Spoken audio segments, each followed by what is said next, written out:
a lot of people draw to the fact that it does represent kind of the soul of the city. Through the generous support of donor Rana Hoffman, we were able to fund the feasibility study, which determined how much and if it was possible to bring the elk back.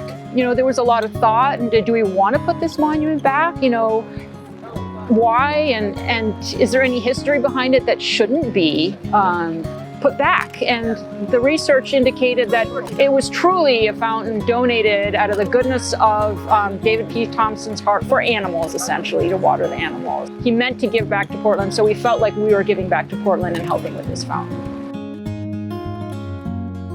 From there, worked with several city commissioners and the city arts manager to develop an agreement where the city would fund the construction and Portland Parks Foundation would raise the money needed for the contract design.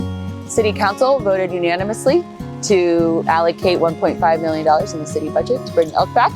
Portland Water Bureau inherited this wonderful project. And from there, we worked again with ARG and with Water Bureau and several other city bureaus.